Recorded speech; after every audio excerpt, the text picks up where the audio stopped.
75 years, delivering goods and materials, building our country. Truckload Carriers Association, this is your story.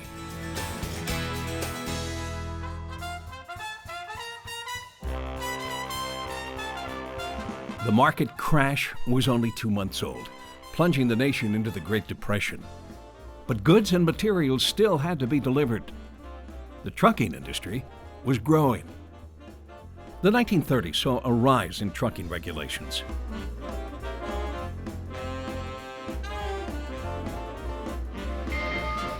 The Interstate Commerce Commission had regulated rail rates. Congress expanded their authority to bus lines and trucking.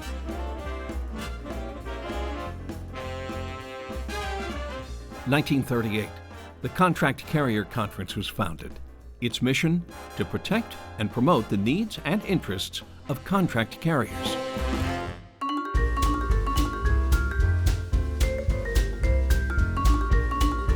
1941, a special presidential committee explored the idea of a national interregional highway system.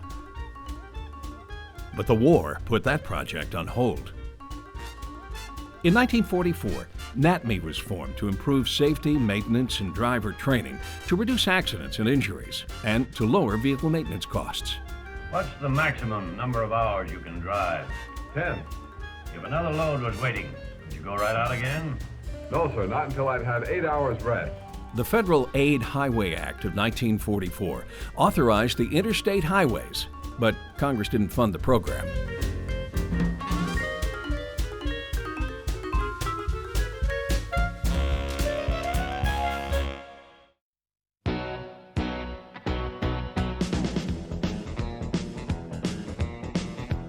In 1951, the ICC required physical exams for drivers and companies to maintain accident and violation records. President Eisenhower made the interstate highway system a national priority.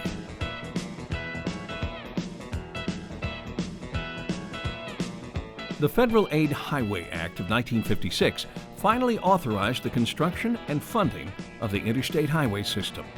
It was called the largest public works program since the pyramids.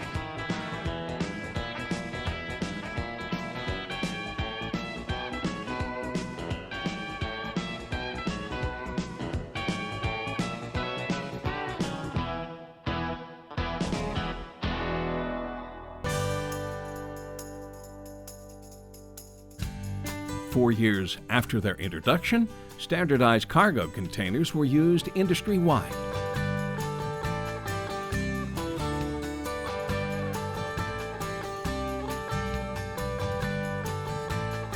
The DOT took on regulating the full range of interstate carriers' safety and fitness. Growing families, growing cities, and suburbs meant more people relying on more trucks to receive their goods.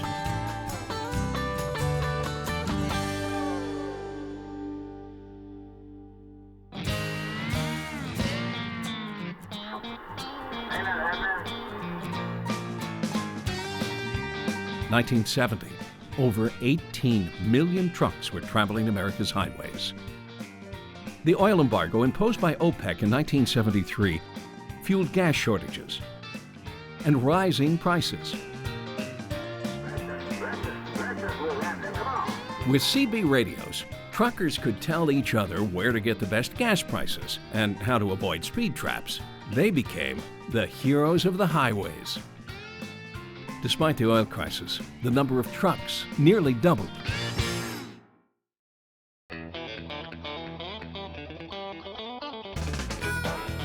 The Motor Carrier Act of 1980 deregulated the trucking industry, effectively ending price and route controls.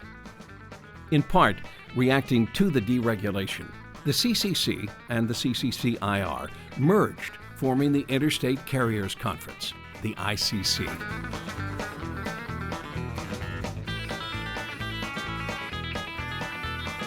In 1988, the Interstate Carriers Conference changed its name to the ITCC to avoid confusion with the government's ICC.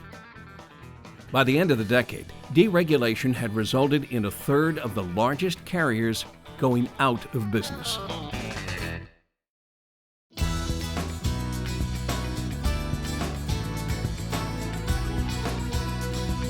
NAFTA was passed to eliminate trade and investment barriers between the U.S., Canada, and Mexico. The ITCC assumed responsibility for the PTDI and established the Ambassador Club for longtime members. Almost 60 years after the first CCC meeting, the ITCC changed its name to TCA, the Truckload Carriers Association.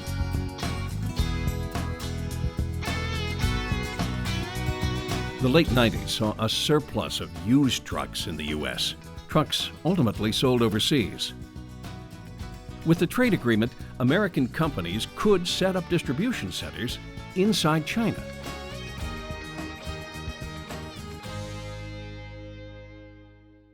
In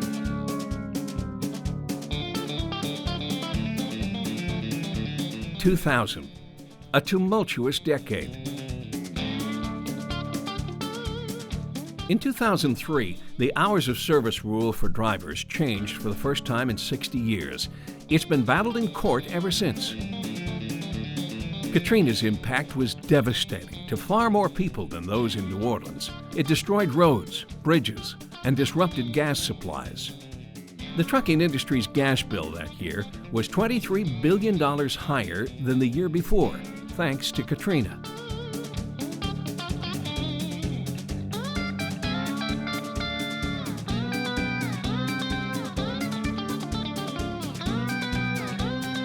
Over 3,000 trucking companies, mainly small companies and owner-operators, went out of business. In 2009, the number of truck bankruptcies increased, and the used truck market tanked, with over 200,000 trucks sold to overseas companies, a repeat of the late 90s, but much more pronounced. By the end of the decade, the number of privately owned heavy trucks registered in the United States rose by 20 million. Goods began moving again. The demand for drivers also increased by 20% in just a few years. In 2010, FMCSA implemented CSA after 2 years of testing the new scoring system of trucking companies and drivers. It's not a perfect system, but most agree it promotes safety.